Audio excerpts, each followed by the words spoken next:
అందరికీ నమస్తే. News one network evening top 10 news bulletin కు స్వాగతం. ముఖ్యాంశాలు. ఎన్ కన్వెన్షన్ ను కూల్చివేసిన హైడ్రా. హైదరాబాద్ మాదాపూర్లో సినీ నటుడు నాగార్జునకు చెందిన ఎన్ కన్వెన్షన్ ను హైడ్రా అధికారులు కూల్చివేశారు. చెరువును ఆక్రమించి కన్వెన్షన్ సెంటర్ను నిర్మించాలని ఫిర్యాదులు రావడంతో అధికారులు కూల్చివేశారు. దానిపై నాగార్జున హైకోర్టు ఆశ్రయించగా అప్పటికే నిర్మాణాన్ని నేలమట్టం చేశారు. మహిళా కమిషన్ ఎదుట హాజరైన కేటీఆర్. భారత రాష్ట్ర సమితి వర్కింగ్ ప్రెసిడెంట్ కేటీఆర్ తెలంగాణ మహిళా కమిషన్ ఎదుట హాజరయ్యారు. ఉచిత బస్సు ప్రయాణంతో పాటు మహిళల గురించి ఆయన చేసిన వ్యాఖ్యలు వివాదాస్పదం కావడంతో కమిషన్ నోటీసులు జారీ చేసింది. స్వయంగా కమిషన్ ఎదుట హాజరై ఆయన క్షమాపణలు చెప్పారు. రసాయన వాయువులు పిలిచి 24 మంది విద్యార్థుల అస్వస్థత. ఆంధ్రప్రదేశ్ రాష్ట్రంలోని బాపట్ల జిల్లా సూర్యలంక కేంద్రీయ విద్యాలయం సైన్స్ ల్యాబ్ నుండి రసాయనాలు లీక్ అవడంతో ఆ వాయువులు పిలిచి 24 మంది విద్యార్థులు అస్వస్థతకు గురయ్యారు. పోలీసులు కేసు నమోదు చేసి దర్యాప్తు చేస్తున్నారు. జైలు నుండి విడుదలైన పిన్నెల్లి. ఈవీఎం ధ్వంసం కేసులో అరెస్టైన మాచర్ల మాజీ ఎమ్మెల్యే పిన్నెల్లి రామకృష్ణారెడ్డికి హైకోర్టు బెయిల్ మంజూరు చేయడంతో ఆయన నెల్లూరు జైలు నుంచి విడుదలయ్యారు.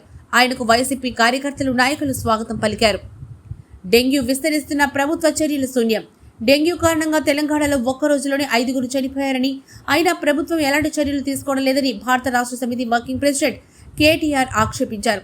కేసులు విస్తరిస్తున్న వైద్యశాఖ పర్యవేక్షణ లేకుండా పోతుందని ఆగ్రహం వ్యక్తం చేశారు. గ్రామాల్లో పారిశుధ్య కార్యక్రమాలు చేపట్టాలని ప్రభుత్వానికి సూచించారు. అనురాగ్ యూనివర్సిటీపై ఫిర్యాదు. మేడ్చల్ జిల్లా వెంకటాపురం నాదం చెరువును ఆక్రమించి బీఆర్ఎస్ ఎమ్మెల్యే పల్లా రాజేశ్వరరెడ్డి అనురాగ్ యూనివర్సిటీని నిర్మించాలని ఇరిగేషన్ అధికారులు పోచారం ఐటీ కార్డర్ పోలీస్ స్టేషన్లో ఫిర్యాదు చేశారు. బఫర్ జోన్లోని యూనివర్సిటీ నిర్మితమైందన్నారు. స్కూల్ బాలికపై అత్యాచారం. ఆంధ్రప్రదేశ్లోని తిరుపతిలో 9వ తరగతి చదువుతున్న బాలికపై హాస్టల్లో సరుకులు సప్లై చేసే రిషి అనే వ్యక్తి అత్యాచారానికి పాల్పడ్డాడు. బాలిక ఫిర్యాదుతో పోలీసులు విచారణ నిర్వహిస్తున్నారు.